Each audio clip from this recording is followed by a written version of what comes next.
અમે ત્યારે જ ત્યાં વાડીએ બેઠા ત્યારે વાત થતી હતી,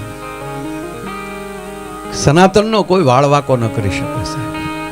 સનાતન ધર્મ એવો હરણાકસ વખતે જે કે કોણ હશે, કોઈ પ્રહલાદના પક્ષમાં નહીં.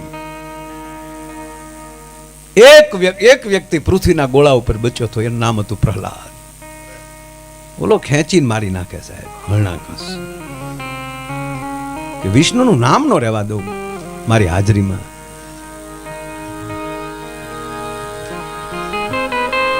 પણ જ્યાં સત્ય સમજાઈ જાય,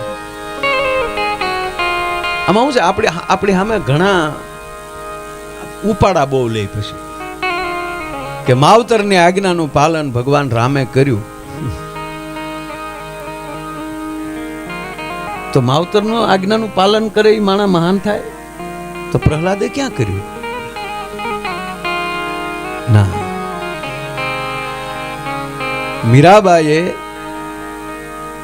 એમના પતિ રાણા ભોજનું અવસાન થયું અને ગાદીએ રાણા વિક્રમ બેઠા, પછી આ પીડા પછી ચાલુ થઈ કે મીરાબાઈ હવે મેવાડમાં ન રહેવા જોઈએ.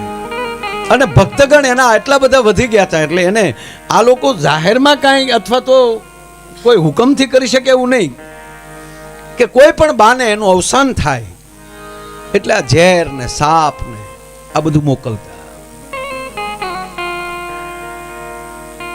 પછી મીરાબાઈ પત્ર લખે છે તુલસીદાસજીને, સમકક્ષ છે ત્યારે તુલસીદાસજીની હાજરી.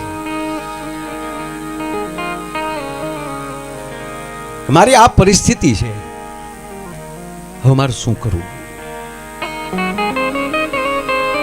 કારણ કે ભાગું તો ભૂમિકા લાવી આવે. ત્યારે તુલસીદાસજી વિનય પત્રિકામાં છે, તુલસીદાસજી કહે છે કે મીરાબાઈ, પ્રહલાદે બાપને તજી દીધો, ભરતે માને તજી દીધી. તમને જે સત્ય લાગે તો કોઈ પણ હોય, બલીએ ગુરુને તજી દીધો. લ્યો કે ગુરુજી વાત સાચી તમારી, પણ તમે અહીંયા સત્ય નથી. કે પણ તને ભોળવવા કોઈ આવ્યો છે વામન રૂપ ધારણ કરીને, કે એને જ ગોતું કેદુનો કે ના તમે યજ્ઞમાલી ઉભા ન થઈ શકો. અને હકીકત સાહેબ, જોઈ બલી ઉભા ન થાય યજ્ઞમાંથી, છેલ્લી આહુતિઓ બાકી હતી, તો અવિચળ રાજ મળે. પૃથ્વીનો ગોળો રહે ત્યાં સુધી જો યજ્ઞ પૂરો થયો તો અત્યારે આપણે રાજા બલી હોત. અને બલી પાછા જેવા તેવા નહીં, પ્રહલાદના દીકરાના દીકરા, પ્રહલાદના દીકરા વિરોચનના દીકરા મહારાજ બલી. કુળ છે એ દૈત કુળ છે, પણ પ્રહલાદ થી પરિવારમાં ફેરફાર થઈ ગયો.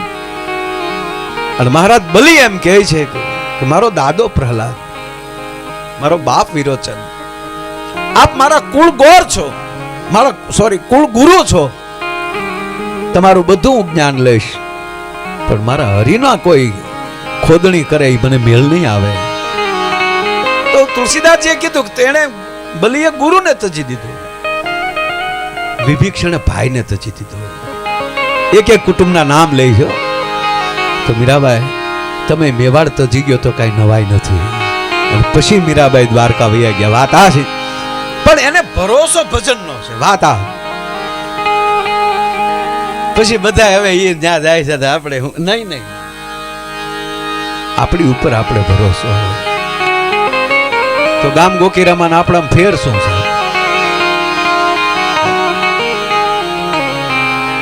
જ્યાં વિશ્વાસ આવી જાય, જ્યાં ભરોસો આવી જાય. આપણી પરિસ્થિતિ શું છે સાહેબ? આપણને તો કુતરા કરતા માણસમાં ભરોસો નથી રહ્યો. બોલો, એક સંત બેઠેલા બાબુ, એટલે મંડળ જાય ને, અમુક મંડળ, સેવાભાવી નહીં પણ મંડળ હોય, એ જેને કમંડળ આરે કાંઈ લેના દેના નથી. કમંડળ વગેરેના મંડળ કે બાપુ કેટલા વર્ષથી કહું કે તમારું દૂધ ક્યું છે? તું કઈક બીજું પીને આવ્યો લાગે, દૂધ નહીં લેવા. આવું ન પૂછાય યાર, જાતને પૂછીએ સંત કી પૂછ લીजिए જ્ઞાન મોલ કરો તલવાર કા પડા રહન દો મયાન. એટલે મહાત્માજી બેઠેલા એને કીધું કે બાપુ આમ कह रहे बेटा हम तो बहुत पुराने हैं કે બાપુ વાત સાચી પણ આમ કેટલા વર્ષથી ભેગ કેટલા વર્ષથી બાપુ અત્યારે શું કહેવાય બાપુ એને આમાં કેટલા વર્ષથી એમ कि बेटा 60 साल हो गया, 80 वर्ष की उम्र है, 20 साल का था तो हम कुंभ में गए थे और वहां से हमको बस दीक्षा ले लिया, 12 साल गुरु की आज्ञा का पालन किया, मंडल में रहा. अच्छा 60 वर्ष थी आमा बापू ओ भगवान मेरे.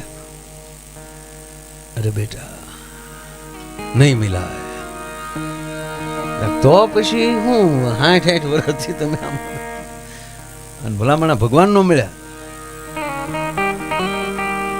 22 વર્ષ બાપુ ભણીએ ને નોકરા નો મળે બનતે આવા પાસે ગણ્યાની બહુ હોય અને ઈ પાછો હાવ ગામનો ઉતાર હોય. હા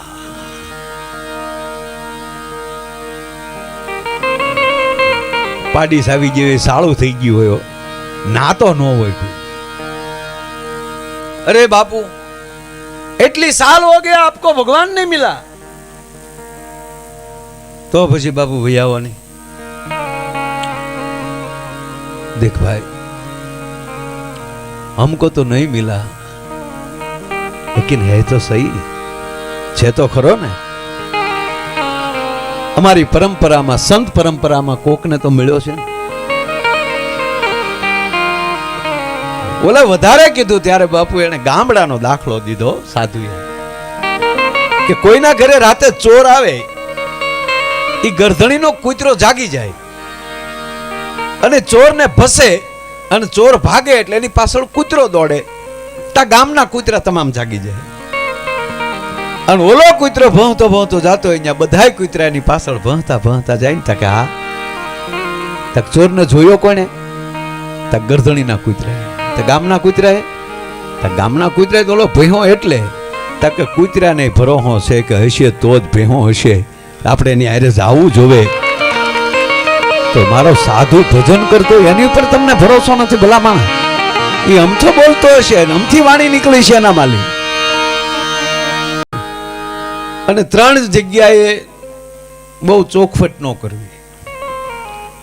એક જેને આપણા પ્રોગ્રામમાં કોઈ દી આવ્યો જ નથી, આપણે કોઈ દી મળ્યા નથી, જેનો કોઈ પરિચય જ નથી, એ આપણું મન ફાવે એવું લખે ને એનું ચિંતા નહીં કરવાની.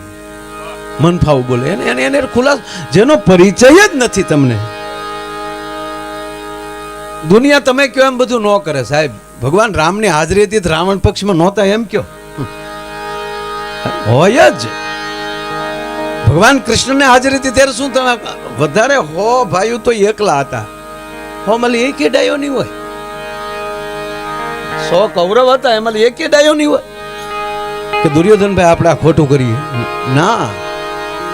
એ તો અન એવો ઓટકાર કોની હારે બેહે છે. કોઈ બોલે તો કેવા આપણે જાણી લેવાનું ક્યાં બેહે તક તો ઈ જ બોલે.